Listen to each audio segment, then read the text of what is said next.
Welcome, investors, to the Absolute Return Podcast, your source for stock market analysis, global macro musings, and hedge fund investment strategies. Your hosts, Julian Klimachko and Michael Kesslering, aim to bring you the knowledge and analysis you need to become a more intelligent and wealthier investor. This episode is brought to you by Accelerate Financial Technologies. Accelerate, because performance matters. Find out more at accelerateshares.com. Hey everyone, welcome to the Absolute Return Podcast. On today's show, we welcome special guest Max Martin, CEO of Enhanced. Enhanced is an elite sports competition and innovative performance company providing products that optimize health and longevity. On the show, we discuss the philosophical case for letting athletes use performance-enhancing drugs, the biggest misconception about PEDs, details about Enhanced business model, what to expect at the Enhanced Games, and more. A point of disclosure, the Accelerate Arbitrage Fund, ticker ARB on the TSX, is long the shares and rights of A Paradise Acquisition, the SPAC merger partner of Enhanced. So with no further ado, here's our show on breaking the limits of human performance with Enhanced CEO Max Martin. All right, pleased to welcome Max from Enhanced, one of the most interesting and personally I think coolest stories to come along in a while. Max, how are you doing? I'm good. Thank you so much for having me on the show, Julian and Michael. It's a pleasure talking to you both. Yeah, excited to learn more about the Enhanced Games. But prior to getting into all that's going on, I was really curious as to where did the idea originally come from? It's a good question. The idea originally came from the fact of observing just how society is developing in the space of wellness, longevity, and enhancements overall, and comparing what top executives around the world are doing, movie stars, models, etc. A lot of people are already for a very long time in the space of enhancement. The area where you think it makes most sense, sports, we actually have in traditional sporting systems rules in place that actually not allow the athletes to take advantage of these amazing performance enhancing substances. If you then look though a little bit deeper, and we all know how many people abuse these rules, how many people get tested positive for substances they shouldn't be taking, there's actually a lot of research that suggests that roughly half of the athletes on a non-minimized basis actually admitting to using banned substances, while only 1% gets caught. So de facto, we have rules in place. Anyways, every other athlete is cheating and they're getting away with it. Now, how do they get away with it? By taking newly developed drugs that are not well researched and by taking additional drugs on top of that to hide what they're taking in the first place. That basically, this unsupervised, unregulated approach puts the athlete's health massively at risk. And that is completely unnecessary because all of the substances that make an athlete perform better, recover quicker, protect themselves better from injuries are actually approved substances that doctors prescribe to patients every single day. And so our approach is to say, let's take what's happening in the shadows anyways, put it out in the open, put the right clinical and medical supervisional framework in place to make sure that the athletes that choose to do it can do it safely. And also by doing that, allowing the athletes to utilize substances that are approved, that are safe, instead of resorting to substances that are not approved and unsafe. So really just benefiting the athletes overall. And then the second thing, if you look at it, is if you look at athletics overall and compare kind of the prize monies that athletes make to other sportings like baseball, basketball, soccer, etc., athletes are incredibly underpaid. And so in traditional sports of athletics, people are mostly competing for pride, for just the achievement itself, but not really for financial incentives.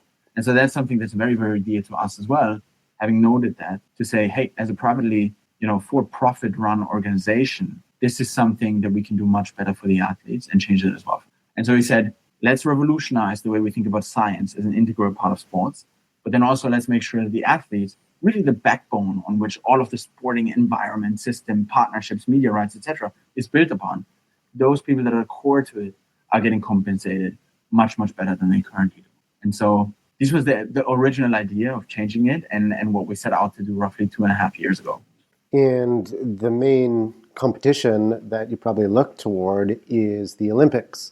And one problem that I find with the Olympics is a lot of those athletes dedicate their entire life to the sport and basically make $0 from it. So point taken in terms of compensating these athletes for their tremendous success. And then obviously with respect to performance-enhancing drugs, PEDs, things of that nature, somewhat controversial. whether it's, baseball was very well publicized, Barry Bonds and Balco and the cream and stuff like that.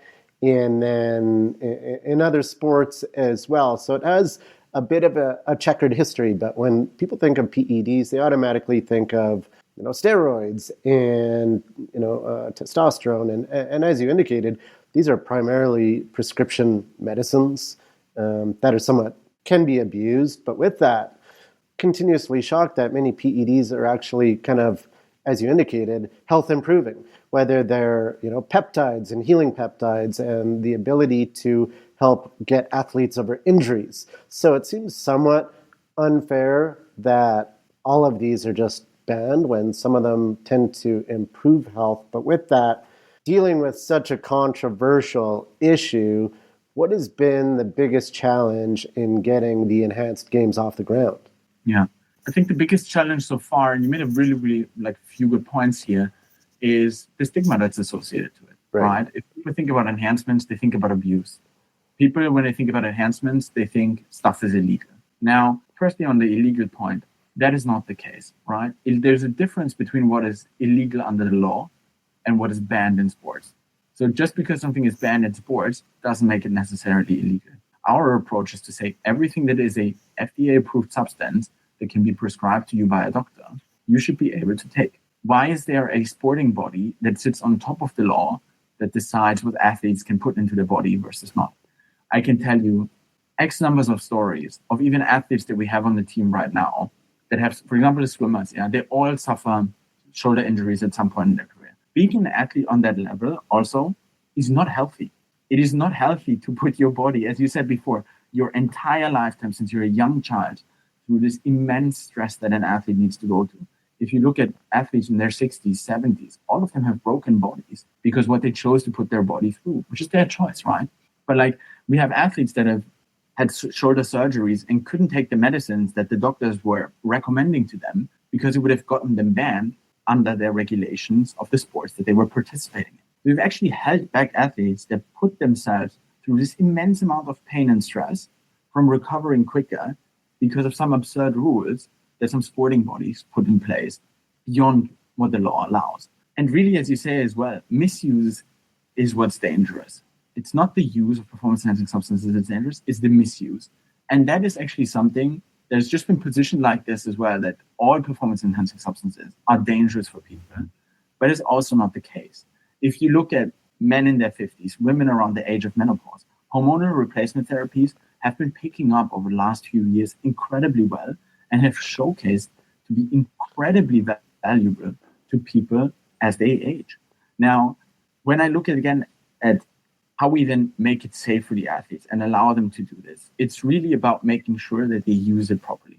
So the way that we give we facilitate athletes to take enhancements is through the Enhanced Games medical program. That medical program is ran as a clinical study in Abu Dhabi together with the Department of Health and the largest hospital in the UAE, SSMC Hospital. Now, the reason why we're doing it as part of a study is not because we're trialing any new substances that need to be studied. It's for us an own kind of checking mechanism in place that we are forced to operate under the highest clinical and medical standards that there are. So as part of that study, the athletes get all of the initial and probably most comprehensive baseline assessments the athletes have ever had. So no athlete ever got better checked out from a healthcare perspective than with us before. And we're talking about Olympic champions, world record holders. For the first time, they've gotten this level of healthcare that we provide to them. But then as part of the study, what they have is there's a certain set of substances throughout various categories that are already FDA approved, that the athletes can get recommended by doctors in individualized protocols to have them in their specific sports, with a continuous medical and clinical monitoring to make sure that the athletes are safe. So one additional thing that we've introduced, which is not standard at the moment, is also these continuous medical screenings. People oftentimes also say that there's no testing at all at the Enhanced Games, and it's basically a free-for-all for athletes to choose whatever they want. That is also not true. So athletes, as I said before, can take clinically approved substances under doctor's supervision. And what they all need to do, independent of whether they enhance or not, they all need to pass those medical screenings. And in those medical screenings, we look at whether an athlete is healthy and safe to compete. So what we're really switching is from a punitive drug testing system, where we just look at our athletes abusing the rules that they need to abide by, to a system that is really focused on their health and well-being. And so only athletes that are healthy and safe to compete are actually allowed to compete in games. So this is, I think, coming back to your question, the biggest stigma that we have to overcome, that it's illegal and really unsafe. And people, when they think about PEDs, in general, think about the abuse, the cheaters along the way. What they not think about is the benefits that it actually provides to athletes. If I look at also the two types there's going to be two main types of athletes that we have. One is people in their absolute prime that sit at the top of the game when you look at international ranking. Those are athletes that are primed to break world records. Then there's a second category of athletes, which is probably not going to break a world record, but is looking to achieve their personal best, even beyond an age where they're not in their prime anymore. So we have a couple of athletes that are like, say, in the mid-30s, coming back from like a couple of years of retirement, looking to, with the support of performance enhancements, break their personal bests from when they were in their early 20s. And so by doing so, we as a company actually showcase that enhancements are not just relevant for people that are anyways, at the top of the game, winning medals on the highest international stages, but they're really relevant for everyone. And that is really the core mission from us as an organization, is to showcase to the world that enhancements, independent on where you're from, where you're at in your life, depending on what your baseline is and what your specific goals are, there are enhancements that let you facilitate and reach your goals much more efficiently and also keep you there. Because overall, as a company, what we're trying to do is to give everyone in the world the opportunity to live enhanced, not just elite athletes. Right. And it seems like many of these substances are becoming more kind of tolerated by society and more accepted, whether it's peptides, one of the most popular is semaglutide. Ozempic is very popular these days, and healing peptides, BPC-157, and then in addition, you mentioned hormone replacement therapy, TRT, and it seems like any man or woman in their 40s or 50s could go to the doctor and get that to feel more youthful. And now those would be classified as performance enhancements, but those are becoming much more utilized across society. So the notion of these, that stigma is kind of going away. So perhaps now is the right time. And in terms of, what do the fans want? I remember when, Mark McGwire and Sammy Sosa and Barry Bonds going after those home run records in baseball, and all of them were obviously enhanced. And that was really exciting. And people liked that. And it's a very interesting concept to see what humans can really do. Or if you look at Lance Armstrong and bicycle racing, I believe he wasn't even taking a substance, but they're effectively just, they call it blood doping, or just kind of recycling his blood and just improving the amount of oxygen it could carry. So that is more of just a scientific breakthrough as opposed to any sort of substance abuse. So in some account, I can see that's not very fair. But with that, PEDs and enhancements, there's all sorts. Now, with respect to the enhanced games, do you see a specific focus? Like, where are the athletes going to, what are the techniques and substances, compounds that they're mostly utilizing, and how does this affect everyone else? Are there any benefits for, the regular person or part-time athlete? Yeah. Look, before I answer your question, I just want to hit on one point that you made before.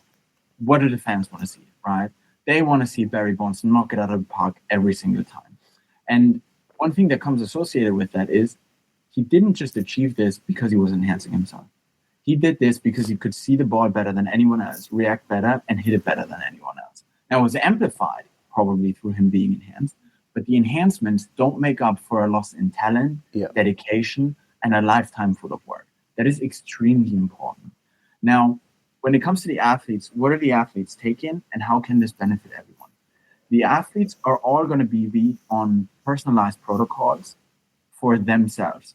Now, this is mostly on two layers. One is, who is the athlete as an individual? Really based on A, their genetic testing, and B, their blood work. Now, think about it like this. One athlete loves milk with their cereal in the morning. The other athlete is lactose intolerant. Depending on who you are and what your baseline is, that impacts what substances you can take. The second thing is, which event is the athlete participating in? Think about the difference in skill that you need to win the 100-meter race versus the marathon. Two very different skill sets required. therefore also to very different protocols to help the athlete become the best at that. And so every athlete has gotten this baseline initial assessment and therefore recommendations, also considering the event that they're doing, on what protocols they can go on. Ultimately, it's always up to the athlete to choose what kind of substances in part of the protocol they want to take. So if the doctors, for example, recommend the athlete a protocol of 4 different substances and the athlete just wants to take 2 or 3 of them, they're perfectly fine to do it. It's all about the informed adult making a decision for themselves. That's really key to this, right? We believe that the athletes should be, based on the information that they've been educated by and everything else that they've gotten, make a decision for themselves. So it's all about the individual choice. Also, didn't mention that before, but I think it's clear that athletes do not need to enhance at all. Athletes can also remain in the current testing pools or participate under the current testing rules that they're in. For us, it's just giving the athlete a choice and an environment to do it safely. Also, no athlete gets paid more or less independent of whether they enhance or not. It's really just a free optionality for them.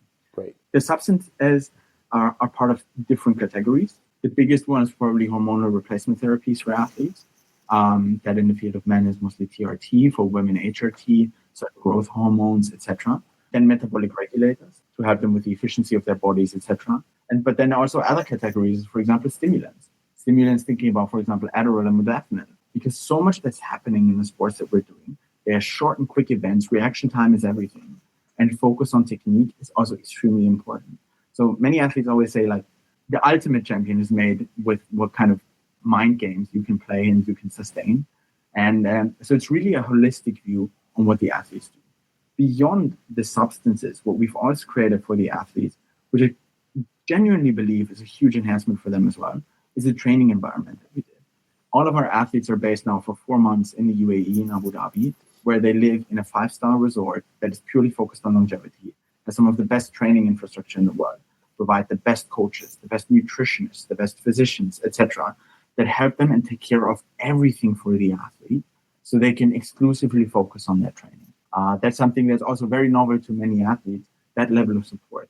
Now, what do we hope to learn from all of this? Really think about this like the work that's been done in Formula One. Formula One has the best athletes in the world, together with the best engineers in a regulated environment that they're working in.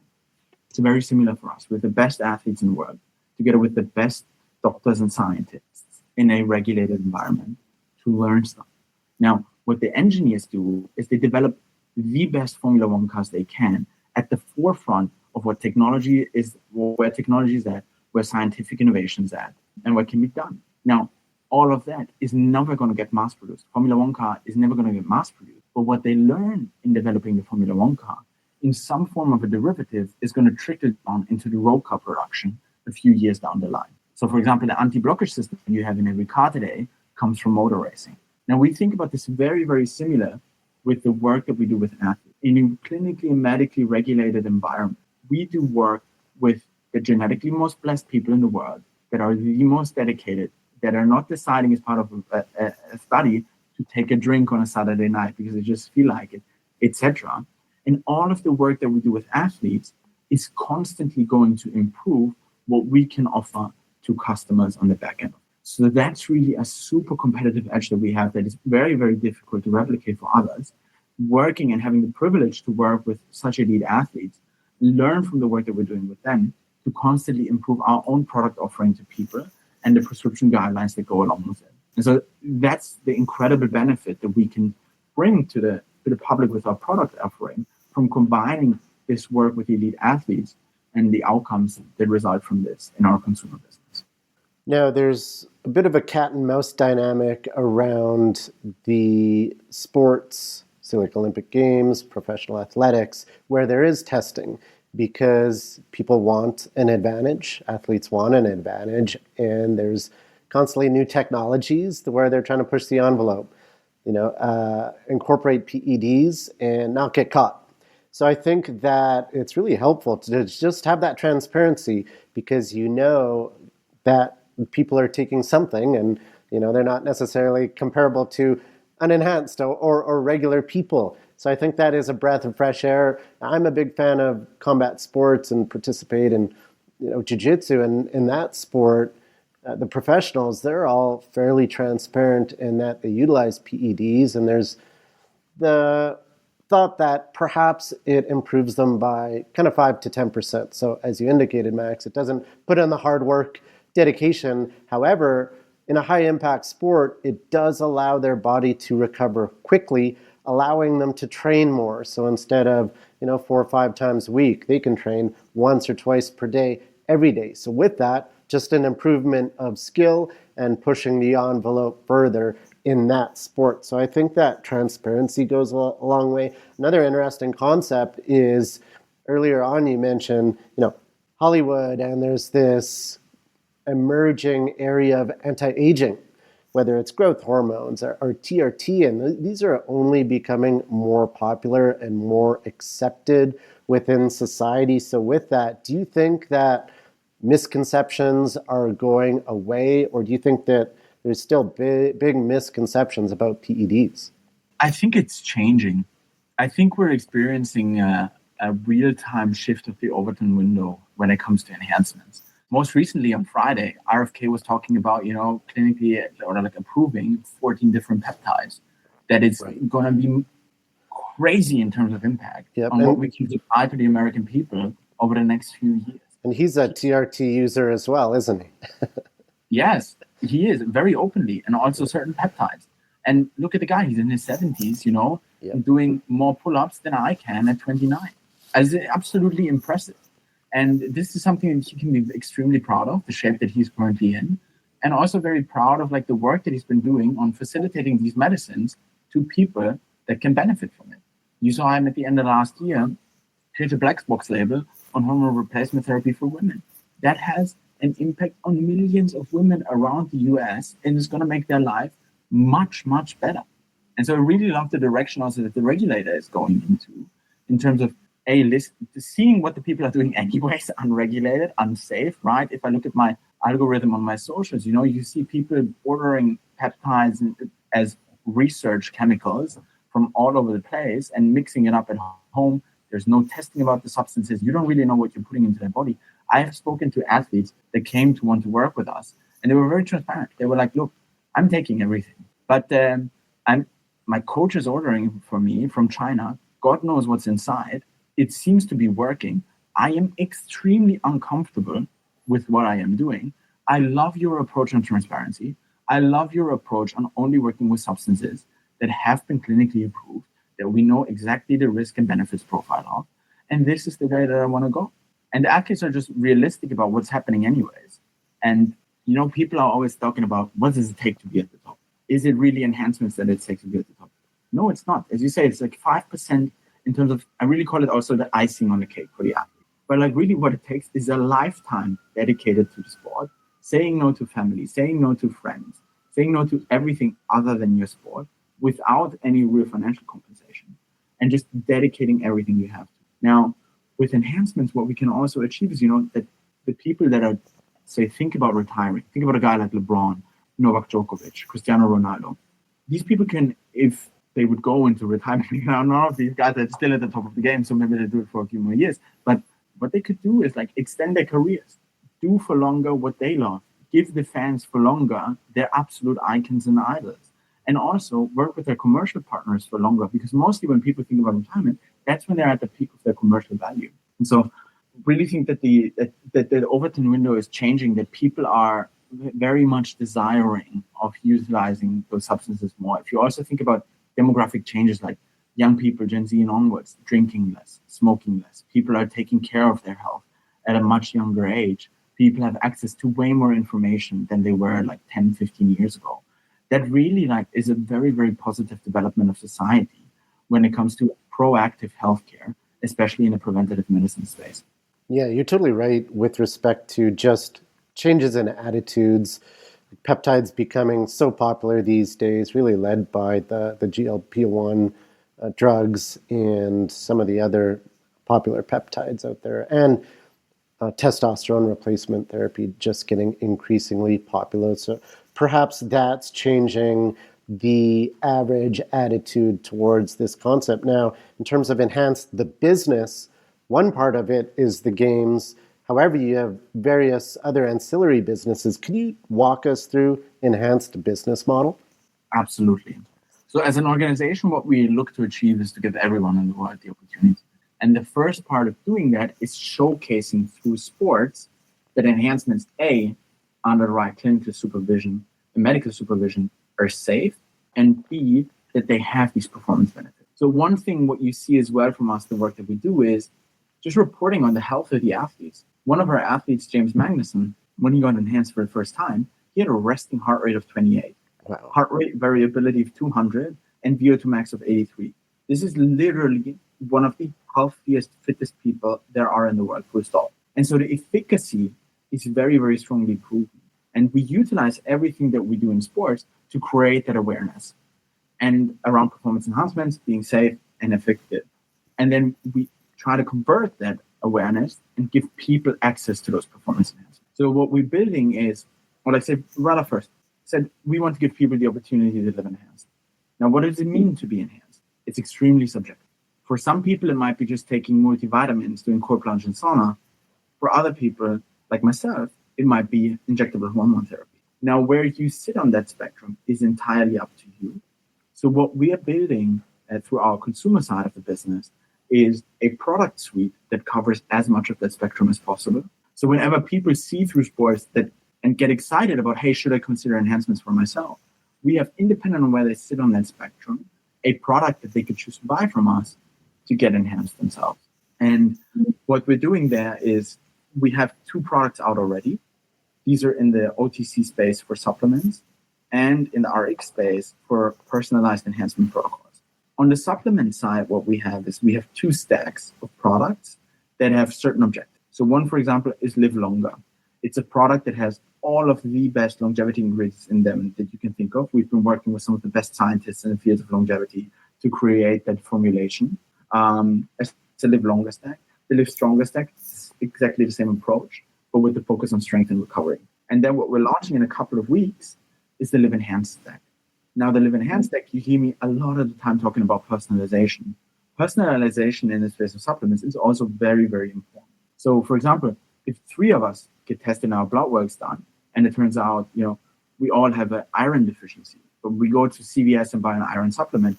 For some of us, it might be the predefined milligram dosage of the tablet we can take is, for some of us, maybe too much, for the others too little, but very rarely is it exactly one. So our personalized Live Enhanced stack is made based on your blood work, your lifestyle.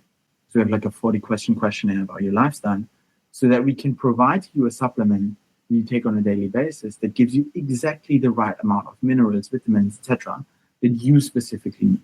And so that really supplementing is for many people a challenge.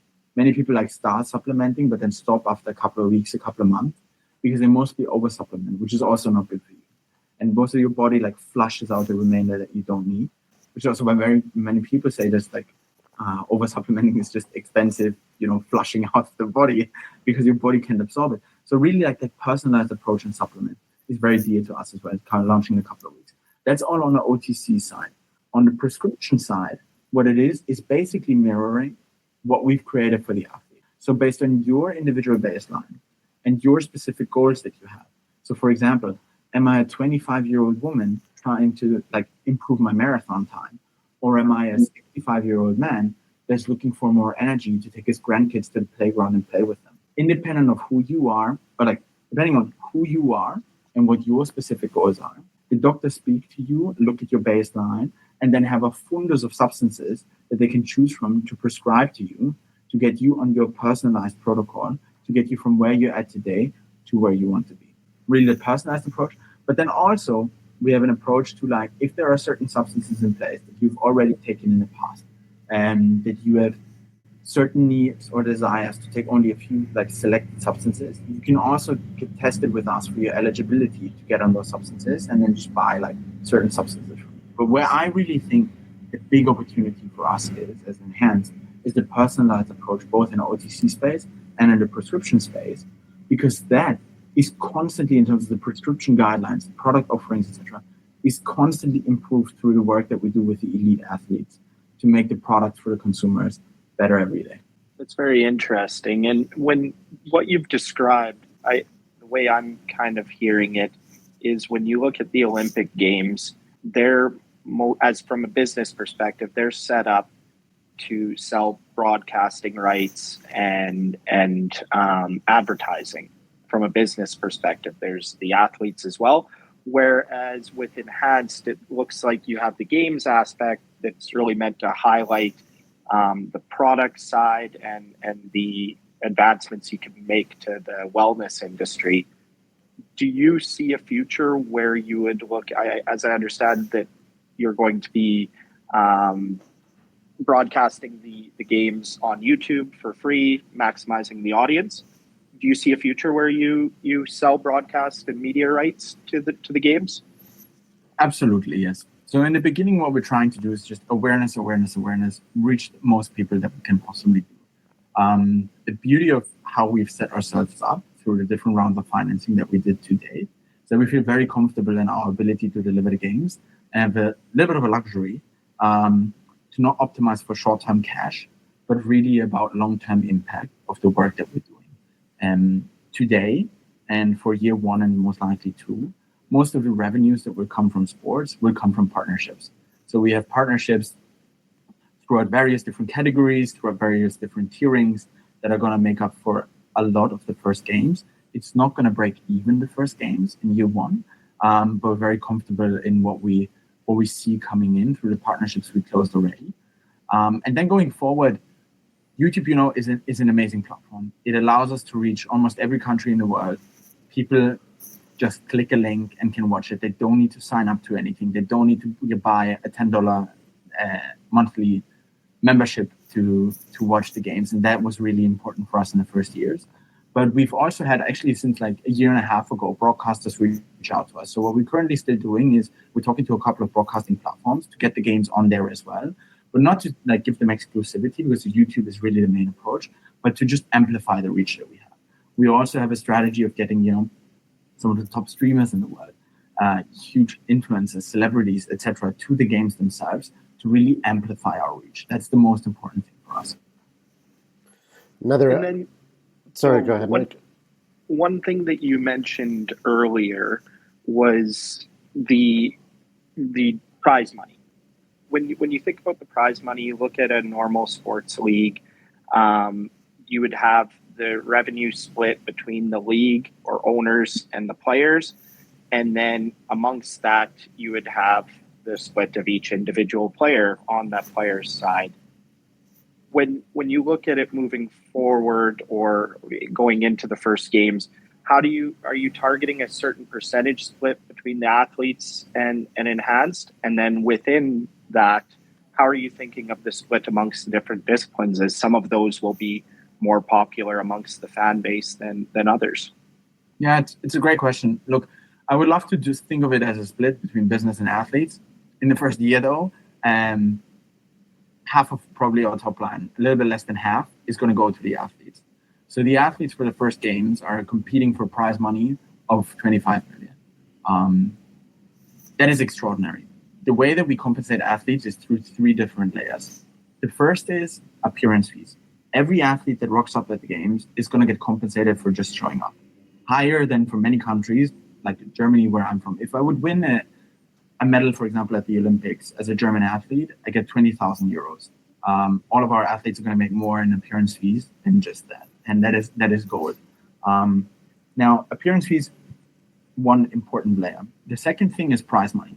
Prize money per event of $500,000. An event is like the 100-meter sprint, the 50 free in the pool, etc. With the winner making $250,000. That, if you put that into perspective as well, is massive. And then lastly, there's going to be bonuses for athletes that break world records. $250,000 for every world record, but then $1 million for the 100-meter sprint and the 50 free in the pool.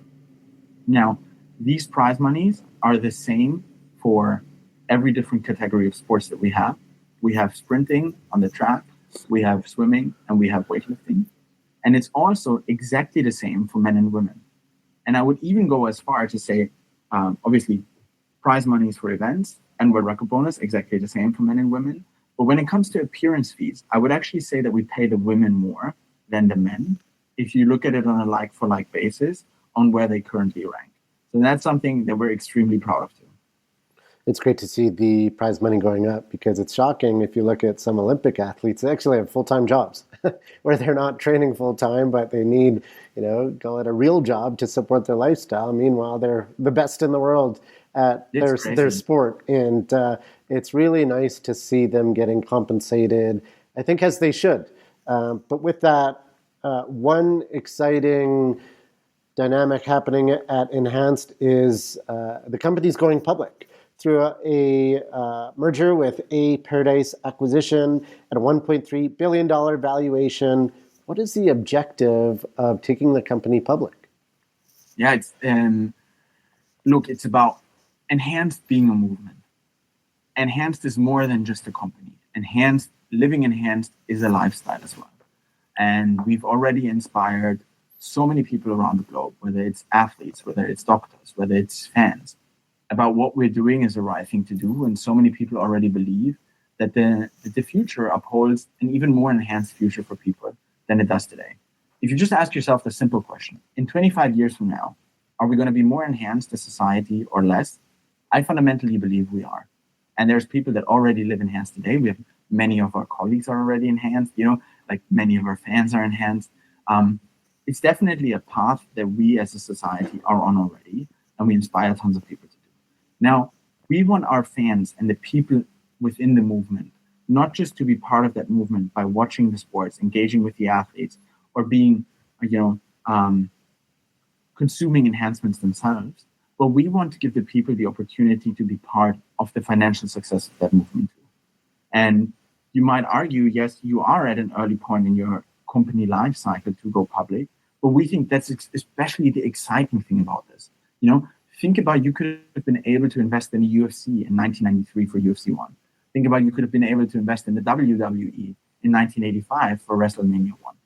That's where we're at currently, and which is what many of our people in the movement are very excited about today. And then secondly as well, one thing we talked about before, transparency is so important for us, but not just in sports, but also in terms of governance of us as an organization. We want to hold ourselves accountable to, we're running towards governance in every single direction. By being public, we're running through that governance as well as a company. So we want to be held accountable for reporting, where does the money go? Where does it come from? How are you compensating the athletes, et cetera, et cetera, et cetera. So these probably are the two biggest reasons on why we're going public.